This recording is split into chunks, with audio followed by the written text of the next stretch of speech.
Hello everyone, আসসালামু আলাইকুম। Welcome to my channel Shreya simple kitchen. আজকে আপনাদের জন্য আরেকটা নতুন রেসিপি নিয়ে এসেছি।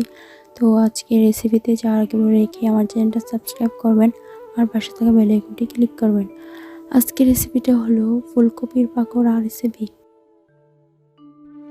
যেহেতু এখন শীত আর এই মৌসুমে ফুলকপিটা অনেকই পাওয়া যায়, তো এই ফুলকপির মাধ্যমে অনেক রেসিপি বানানো যায়।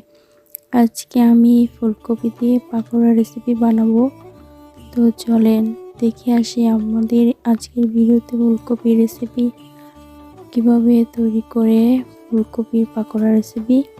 প্রথমে ফুলকপিগুলো পিস পিস করে ছোট করে নিয়েছি কেটে, তারপর এগুলো ধুয়ে নিব। ফুলকপিগুলো ভালো করে পানি দিয়ে ধুয়ে নিব, যেন ফুলকপির মধ্যে পোকা থাকে, সেজন্য ভালো করে ধুয়ে নিতে হবে ফুলকপিগুলো।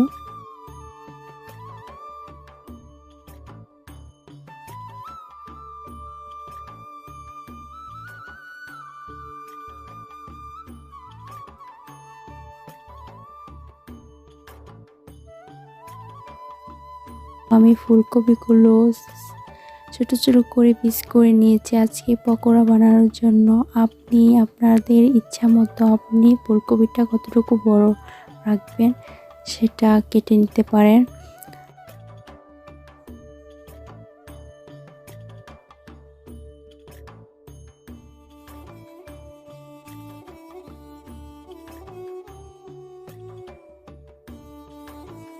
এখানে ফুলকপিগুলো ধুয়ে নেওয়ার পরে প্রথমে এই ফুলকপিগুলো 5 মিনিটের জন্য জাল দিয়ে নেব, সিদ্ধ করে নেব। ফুলকপিগুলো একটু হালকা পানি দিয়ে তারপরে ঢেকে নেব। ঢেকে দেওয়ার পর 5 মিনিট রেখে সিদ্ধ করে নেব ফুলকপিগুলো।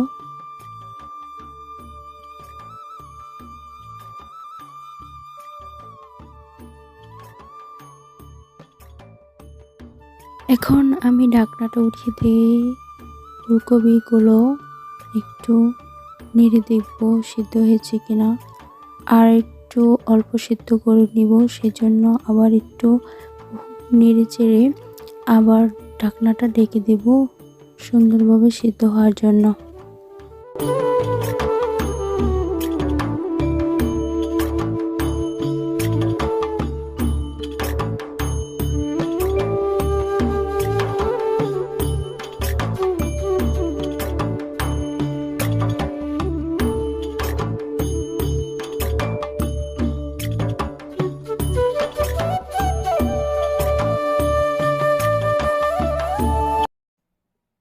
এখানে আমার ফুলকপিগুলো সেদ্ধ হয়ে গেছে ভালোভাবেই। আমি ফুলকপিগুলো নামিয়ে একটা চালনির মধ্যে ঢেলে নিয়েছি পানি ঝরার জন্য। আমার এখানে প্রায় 5 মিনিট লেগেছে ফুলকপিগুলো সেদ্ধ করার জন্য।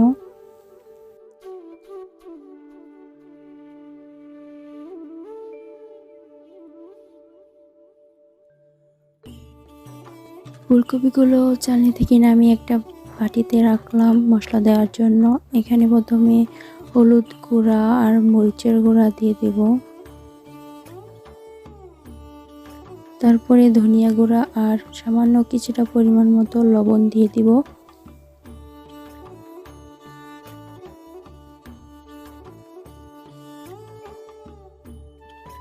তারপরে আদা বাটা আর রসুন বাটা দিয়ে দেব সামান্য পরিমাণ মতো, অল্পই নিয়েছি।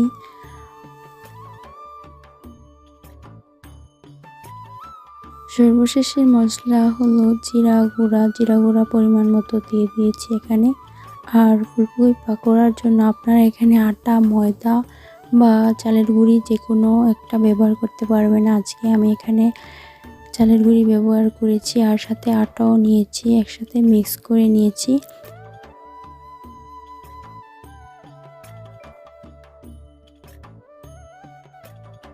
এখানে কড়াইতে তেলটা প্রায় গরম হয়ে গেছে। এখন আমি ফুলকপির পাকোড়াগুলো একটা একটা করে দিয়ে দিচ্ছি।